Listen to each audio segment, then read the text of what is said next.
Hello and welcome, and thank you for joining me once more. I'm going to start with an apology, which is not a good place to start a theological reflection. However, I feel I must. So last time I said I would be interviewing a friend from the Orthodox tradition to continue the conversation about how individuals and traditions approach the Bible. In other words, what status do they give it, and how they interpret it individually and collectively, was at the same time trying to not make it an academic conversation, but more at a local level, if you like, what I like to call a local or folk theology.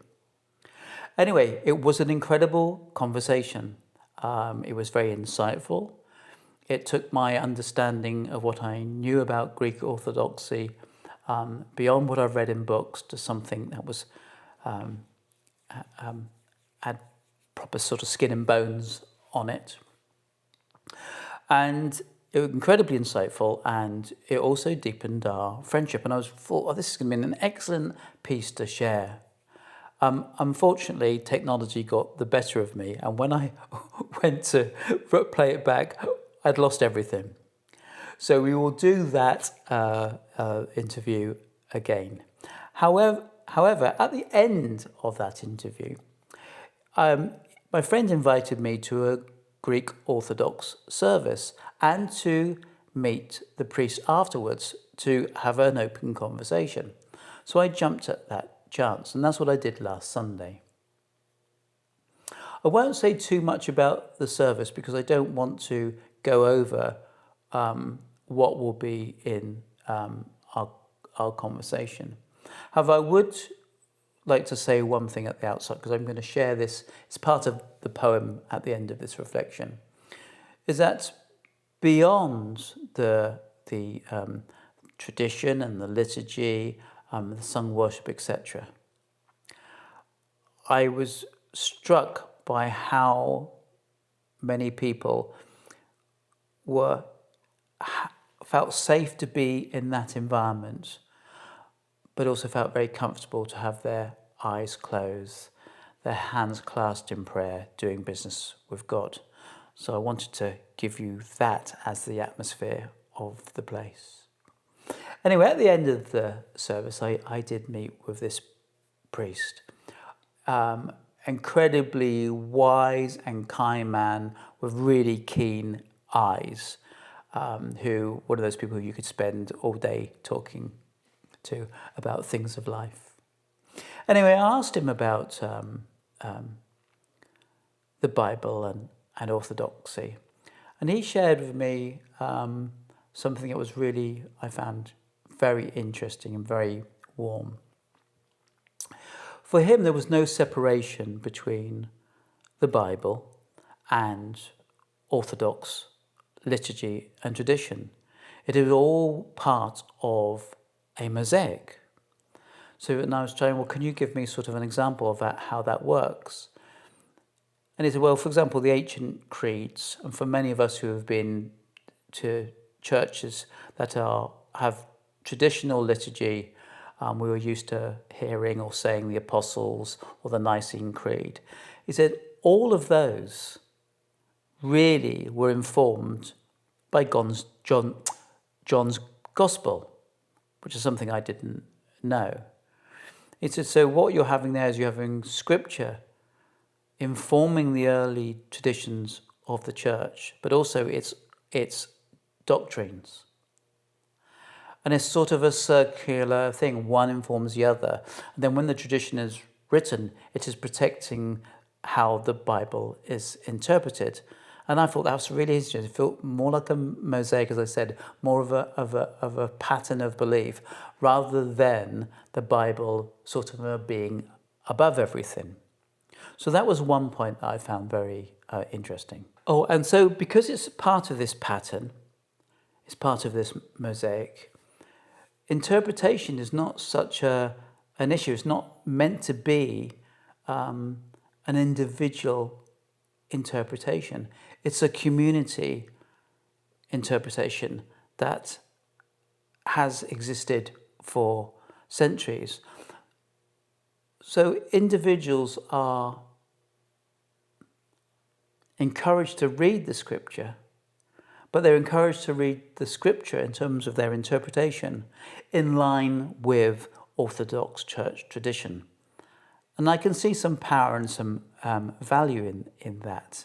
And certainly as he was talking to me, I saw a sort of a genuineness of wanting people more to be part of the community and to sort of live together and have some commonality than trying to impose something on another. There was certainly a warmth and richness that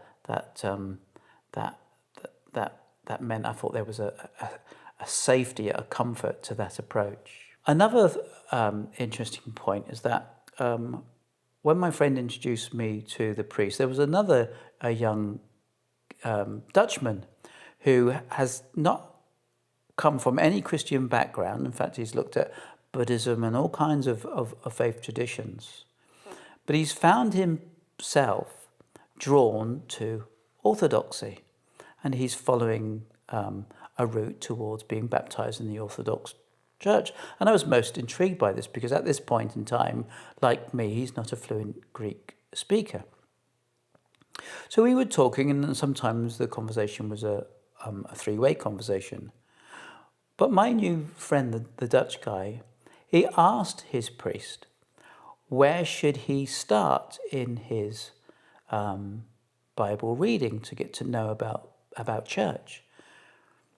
And the priest said he should start in John and he should start in Acts. And I thought, well, yeah, that's very interesting. And I smiled at that and joined in the conversation. What I had to say was not so important, obviously. But I thought, yes, from an individual, if somebody ever asked me where you would start as a new Christian, I would point them to John. But I would do that because of my, I've talked about before, my own biases, my own interests, etc. But he was talking about it, of course, from the wider tradition. If you want to know about Orthodoxy, that's the place to start, because our creeds, as I said at the start, really evolved from John's tradition. And therefore, Acts is really important because it gives the historical count of the birth of the church, which is also incredibly important in Orthodoxy. So again, another example, a sort of another layer of the conversation about there being a mosaic of beliefs and the Bible being part of it. And then he asked what interpretation, what version of the Bible he should purchase. And the priest advised him to go for a New King James Version. And I was interested to know why that particular version. He said, well, it's the closest thing to Byzantine textual tradition. And therefore it has a close connection with Greek text and the Greek Orthodox Bible. It sort of builds a bridge, as it were, between the classical Greek and modern English. And I thought, that's it's again another link. Well, yes, you can't speak Greek, so go to this one because it's the closest thing, the closest transcript to the Greek transcripts. So you could see this developing idea of let's all try to be speaking with one voice. Certainly, I didn't see any problems with individual expressions. It wasn't that. It wasn't like a closed shop, but it was a richness. Let's be together. At least the core. Let's be together. So that was incredible. And I say he was such a warm character. This priest that we've arranged to meet again to discuss it more. So I've been thinking over this last week. That I wonder if this whole idea of sort of tradition, and in particular, ancient tradition, and Bible and creeds, and it being static and strong, I wonder if that's the reason why there has been a growth in attendance of Christians and seekers going to denominations that have a strong liturgical tradition. I'm not getting carried away, and neither should you, about the numbers, but I think this new Dutch friend of mine, I think it's perhaps symbolic of what's happening. He had looked at more sort of free non-denominational churches, but he was looking for something that was grounded, that had a long history, that it was not up to the performance of a charismatic speaker or a charismatic church leader. Not that anything is particularly wrong with them, but I think you might get where I'm coming from. The whims of theology was not down to a particular individual. So I'm going to be looking into that a little bit more and doing some more reading on that.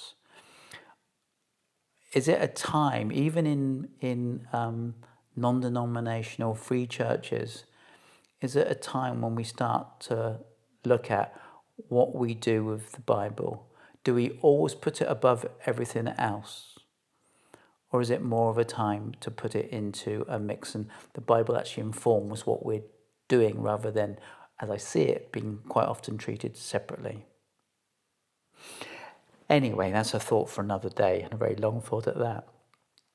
Anyway, so I'm going to leave with you now a poem that I have written, and it's trying to pick up what I saw in the first place, that the environment was created where people could do business with God, and the conversation I had with a priest and what is to be a new convert to Orthodoxy, and more importantly, a new follower of Christ, and how this